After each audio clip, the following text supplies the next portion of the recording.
ये हमारे तीन ही भगवान है। संविधान भगवान है, ज्ञान भगवान है और हमारा चरित्र और हमारा ईमान भगवान है। हमारा सबसे बड़ा दुश्मन जातिवाद है, हमारा सबसे बड़ा दुश्मन धर्मवाद है। जो दलित का शोषण करते हैं, जो कमजोर का शोषण करते हैं, वो महिलाओं का भी शोषण करेंगे। न्याय की बात करिए, भागीदारी की बात करिए, ये होगा कि ये तो लगता है कि विरोधी लोग हैं। हमारी पहचान और साधारण कुत्ते की पहचान, जानवरों की पहचान, ये ज्यादा का अंतर नहीं था।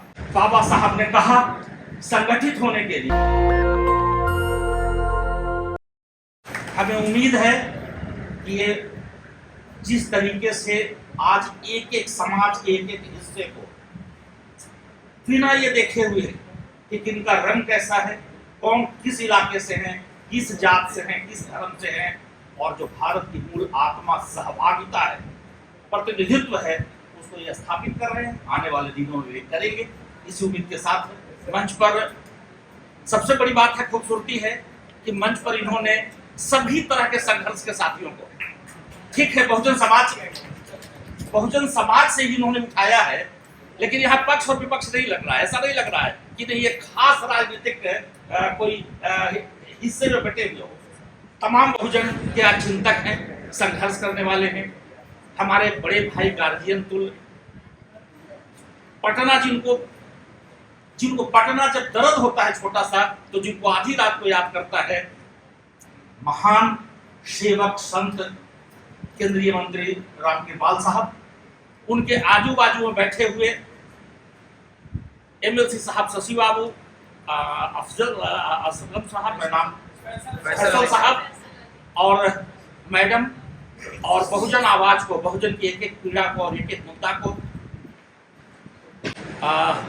आम आवाज बनाने वाले शंभू साहब, बड़े भाई, इसी सभा में मंच पर भले इसी सभा में लग रहा है कि इधर बहुजन है और इधर बड़जन है, लेकिन आपके बीच में भी जो रियल में आप हैं, हम एक एक आदमी को जानते हैं। मैडम, इनको मैं ज्योतिबा फूले, ये सावित्रीबाई फूले के रूप में देखता हूँ। प्रभा जी को, हमारे प्रेरणा कोचिंग के जो फ्री में वंचित वर्ग का, जो बिना जात धर्म देखे हुए वंचित वर्ग का शैक्षणिक काम कर रहे हैं, हमारे प्रेरणा के लालटू भैया, हम प्रेम जी को देख रहे हैं। जहां इनको लगता है कि समाज में कोई काम करने वाले हैं, सबको बांध के ले आते हैं। एक एक लोग, कीमती लोग आए हुए हैं, सारे एक्टिविस्ट लोग आए हुए हैं। सबको मैं जय भीम कहता हूं, सबको नमो बुद्धाय कहता हूं। बातें बहुत हो चुकी है, सभी लोग कह चुके हैं। आज मुद्दा है बहुजन राजनीति का। बहुजन राजनीति के बारे में मैं पहली दो लाइन कहूंगा कि हम बहुजन जमा तो बड़े जोश से होते हैं, आंदोलन को भी बड़ी ताकत से ऊपर उठाते हैं, फिर हम आपस में टूट जाते हैं। हम अपनी गलतियों से, मैं ये नहीं मानता कि हाँ जो बहुजन में टूटते हैं, जो अलग होते हैं, उन्हीं का गलती रहता है।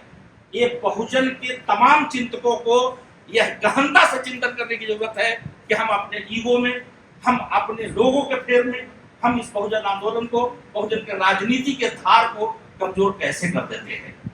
बाबा साहब ने कहा संगठित होने के लिए, और हम लोग संगठन बनाने लग गए। बाबा साहब ने हमें कहा था संगठित हो, और हम संगठन बनाने लग गए, और आज घर घर में संगठन बन रहा है। हर आदमी सवेरे उठता है, वो पार्टी बना लेता है।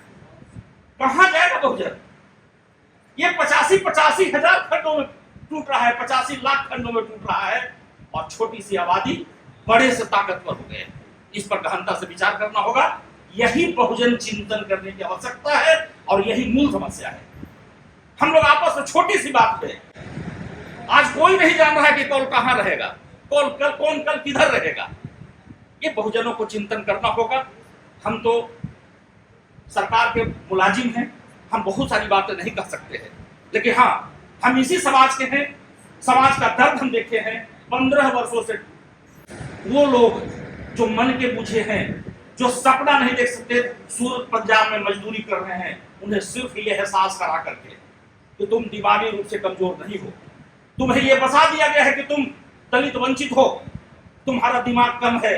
सिर्फ दिमाग को झकझोर करके, उनमें आत्मविश्वास करके हजारों की जिंदगी बदले हैं। और हम फिर कहेंगे कि हमारे तीन ही भगवान हैं, हम वंचितों के, हम शोषितों के। संविधान भगवान है, ज्ञान भगवान है और हमारा चरित्र और हमारा ईमान भगवान है। ये तीन की अगर हम पूजा करना शुरू कर दे, हम संविधान की पूजा करना शुरू कर दे, हम ज्ञान की पूजा करना शुरू कर दे और हम अपने ईमान की पूजा करना शुरू कर दे, यह हमारी क्रांति होगी और यह मानवतावाद होगा। आज बड़ी सारी बातें हो रही है कि उनका शोषण हो रहा है महिला। अभी हमारी मैडम बोल रही थी कि स्त्री पुरुष के बीच में। मैडम ये लड़ाई है, ये मानसिक बीमारी है। जो दलित का शोषण करते हैं, जो कमजोर का शोषण करते हैं, वो महिलाओं का भी शोषण करेंगे, क्योंकि जिनके खून में, जिनके जेहन में सामंती सोच है, वो समानता की बात नहीं कर सकता, वो न्याय की बात नहीं कर सकता, वो दिखाने के लिए चैरिटी कर सकते हैं। इस देश में सबसे बड़ी परंपरा चल रही है चैरिटी करने का। न्याय की बात करिए, भागीदारी की बात करिए, ये होगा कि ये तो लगता है कि विरोधी लोग हैं। ये तो लग रहा है जैसे कि हम लोगों का हक छीना जा रहा है। हम बहुजन के लोग जहां भी रहें, जिन धाराओं में रहें, हम ये चिंता करें, ये चिंतन करें कि पहली बात कि हम अपने ईगो और अपने छोटी छोटी चीजों को लेकर के हम विच्छेदित ना हो, हम एकजुट रहें। और जब हम एकजुट होंगे तो हमसे बड़ा कोई ताकतवर नहीं होगा।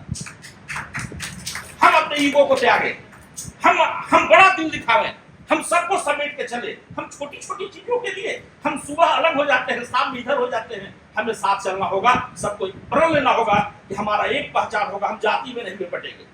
हम जब हमारा सबसे बड़ा दुश्मन जातिवाद है, हमारा सबसे बड़ा दुश्मन धर्मवाद है। हम मानववादी लोग हैं, हम बहुजन समतावादी हैं, न्यायवादी हैं, मानववादी हैं, और हम सिर्फ ज्ञान की बात करेंगे। हम अपने बच्चों को पढ़ाएंगे, उसके लिए हमें धूल धूल जमीन बेचना पड़ा, हमें खून बेचना पड़ा, हम हर कुछ करेंगे, लेकिन हम ठीक कहा मैडम ने, जो भी परिवर्तन होना है शिक्षा से होना है। उस लंबा सिंदूर रखने से उन्होंने जो आडंबर पर उन्होंने जो बात कह दी है, उसको दोहराने की जरूरत नहीं, हम नहीं दोहराना चाहेंगे। लेकिन हमें निडर होने की जरूरत है, और आपको निडर करेगा, आपको सशक्त करेगा तो सिर्फ शिक्षा करेगा। शिक्षा से आप सशक्त होंगे, आपके अंदर में स्वाभिमान आएगा। ये दूसरी बात करने की जरूरत है। और तीसरी बात, हर हाल में संविधान, क्योंकि 1947 के पहले, 1950 के पहले जब संविधान नहीं था तो हमारी कोई पहचान नहीं थी, हमारी कोई पहचान नहीं थी। हमारी पहचान और साधारण कुत्ते की पहचान, जानवरों की पहचान, ये ज्यादा का अंतर नहीं था। इस बात को आपको लगता होगा कुछ लोगों को कि नहीं, ये बात तो ऐसा कर रहे, सच है। इस संविधान के बदौलत ही हम हैं, और हमें संविधान को, हमारे संविधान की ताकत को, उसकी आत्मा, समता, स्वतंत्रता, न्याय और बंधुत्व को हर हाल में मजबूत करने की जरूरत है। बहुत बहुत धन्यवाद, आपने सुना, बहुत बहुत धन्यवाद। दस्तक की आपसे गुजारिश है कि अगर इसको बचाना चाहते हैं तो नेशनल दस्तक को सब्सक्राइब करने के लिए रेड कलर के सब्सक्राइब बटन को दबाएं, फिर बेल आइकन की घंटी दबाएं। नेशनल दस्तक को बचाने के लिए बहुत जरूरी है कि हर खबर को शेयर करें, लाइक करें, कमेंट जरूर करें।